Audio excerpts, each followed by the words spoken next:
Hi friends, అందరికీ నమస్తే. ఏం చేస్తున్నారు అందరూ? నేనైతే ఎక్కడున్నా చిలకలలో ఉన్నా అనుకుంటారు కదా. ఇప్పుడు అవును, నేనైతే మళ్ళీ పై దగ్గరికి వచ్చాను అనమాట. ఇంకా మేమైతే ఇవాళ పత్తి గింజలు అయితే పెడుతున్నాము. పత్తి గింజలు నేను పెడతాను, మీ అందరికి చూపిస్తాను. చూసేయండి ఎలా పెడతారో. మాకైతే దుక్కులు అయితే మొత్తం దున్నులు చూడండి. ఇప్పుడు అప్పుడు అన్ని పొలాలు కనిపిస్తున్నాయి కదా, ఇప్పుడైతే దుక్కులు దున్నిర్రు. పత్తి గింజలు పెట్టడం అయితే అందరు స్టార్ట్ చేసారు. చాలామంది అయితే పెట్టారు. ఇంకా మా అమ్మ వాళ్ళు కూడా వాళ్ళైతే పెడుతున్నారు. మళ్ళీ నేనైతే పత్తి గింజలు పెట్టడానికి అయితే వచ్చేసిన. చూడండి అక్కడ అమ్మ వాళ్ళు అయితే స్టార్ట్ చేసారు. ఇప్పుడే టైం అయితే 3:30 అవుతుంది. 3:30 నుంచి 6 వరకు అయితే పెడతామన్నమాట. నేను పెట్టేటప్పుడు చూపిస్తాను మీకు, చూసేయండి. ఇప్పుడే మేమైతే వచ్చేసాం బావి దగ్గరికి. అయితే దున్నుతున్నారు, చిలకలు కనిపిస్తున్నాయి కదా. ఇంకా మాదైతే ఇట్లా పచ్చి కొడతారు అనమాట. ఒక్కొక్కసారి గింజలు పెట్టాలి.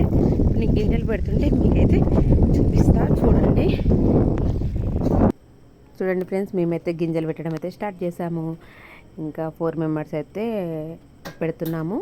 నేను, అమ్మ, నాన్న, ఇంకొక అమ్మ వచ్చింది. ఇంకా 4 అయితే పెట్టడానికి అయితే రెడీ అయిపోయాము. చూడండి, ఇదైతే తెలియని వాళ్ళ కోసం అండి. రైతులందరికీ ఎలా చేస్తారో పత్తి గింజలు పెట్టడం అయితే ప్రతి ఒక్కరికి తెలుసు కదా. ఇంకా తెలియని వాళ్ళు కూడా ఉంటారు కదా, వాళ్ళ కోసం నేనైతే ఈ వీడియో చూపిస్తున్నాను. చూసేయండి ప్లీజ్. రైతుల కష్టం అర్థం చేసుకొని వీడియో అయితే పూర్తిగా చూడండి.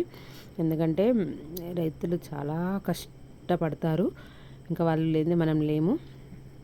ప్రతి పంట పండిస్తేనే కదా మన వరకు వస్తాయి అన్నీ. ఇంకా ఏదైనా రైతులకైతే హ్యాండ్స్ ఆఫ్ చెప్పాలన్నమాట. అందులో నేను కూడా ఈ పని చేస్తున్నందుకు నాకు చాలా హ్యాపీ. ఎందుకంటే నాకు అన్ని పనులు వచ్చు, కానీ ఏదైనా ట్రై చేస్తేనే వస్తుంది కదా. అలా నేను ప్రతిదీ ట్రై చేస్తాను. ఇంకా చూడండి, మేమైతే స్టార్ట్ చేసి ఇక్కడ వరకు అయితే వచ్చాము. ఇది మొత్తం పెట్టాలన్నమాట.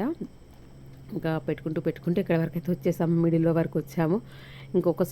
ఒకసారి జానెలకు ఒక్కటి చొప్పున ఇదైతే పెట్టాలి. ఇంకా మా పిల్లలు చూడండి ఎట్లా ఆడుతుండో. మా అబ్బాయి అయితే మేకలు 2తోని మంచిగా ఆడుకుంటుండు, మంచిగా నడి చిలకలో కూర్చొని. ఇంకా పిల్లలకు సరదా ఉంటుంది కదా. ఊర్లోకి వచ్చినా కానీ మేమైతే కంపల్సరీ బావి దగ్గరికి అయితే ఒక్కసారైనా వెళ్తాము. ఎందుకంటే మాకు ప్రకృతి అన్నా, బావి దగ్గర వాతావరణం అన్నా చాలా ఇష్టము. అందుకని చెప్పి నేను కంపల్సరీ ఊరికొస్తే బావి దగ్గరికి అయితే వెళ్ళకుండా అస్సలే ఉండను. పని ఉంటే వెళ్తాను, పని లేకపోయినా ఒకసారి అలా వెళ్ళేసి వస్తాను. పని ఉంటే నాకు చేతనైతే నేను చేస్తాను. అందుకే నాకు ఆ కష్టం తెలుసు కాబట్టి మీకు ఈ వీడియోలన్నీ మీ వరకు చేరాలి, చూడాలి మీరు అని నేనైతే ఈ వీడియోలు అయితే తీస్తున్నాను. ఎందుకంటే రైతుల కష్టం అంతా ఇంత కాదు ఫ్రెండ్స్. ఎందుకంటే ఎండనక, వాననక, చలనక ప్రతి సమయంలో కష్టపడుతూనే ఉంటారు. ఎందుకంటే అది ఇంకా అంతే, ఇంకా చేయాలి. చేయకపోతే వాళ్ళకు నడవదు కదా. ఇంటి దగ్గర కూడా ఉండరు. ఇంకా పొద్దున 6 నుంచి 10 వరకు పెట్టేసి వస్తారు. మళ్ళీ ఈవినింగ్ 3కి వెళ్ళి 6 వరకు పెడతారు.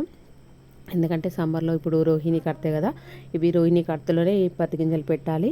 మళ్ళీ ఇప్పుడు ఫుల్ ఎండలు కొడతాయంట. అందుకని చెప్పి ఇంకా మేము మధ్యలో టైంలో అయితే పెట్టరు. ఎందుకంటే వాళ్ళ హెల్త్ కూడా చూసుకోవాలి కదా, వడదెబ్బలు అవి ఇవి తక్కుతాయని చెప్పి సాయంత్రమే పెడతారు. ఇంకా చూడండి, మేమైతే అక్కడ అయిపోయింది. ఇప్పుడు వేరే చిలకలకు వచ్చేసాము. ఫైనల్గా కంప్లీట్ అయితే అయిపోయింది. ప్లీజ్ వీడియో నచ్చితే అయితే లైక్, షేర్, కామెంట్ చేయండి. సబ్స్క్రైబ్ చేయడం మాత్రం అస్సలు మర్చిపోవద్దు. ఇంకా పెట్టుడు అయిపోయిన తర్వాత మేమైతే ఇంటికి వస్తున్నాం అనమాట. నేను మా పాప ఇంటికి వెళ్తున్నాము నడుచుకుంటూ. ఒక 3 కిలోమీటర్స్ దూరం ఉంటుంది. మెల్లగా నడుచుకుంటూ అయితే ఇంటికైతే వస్తున్నాము ఫ్రెండ్స్. Please support. బాయ్.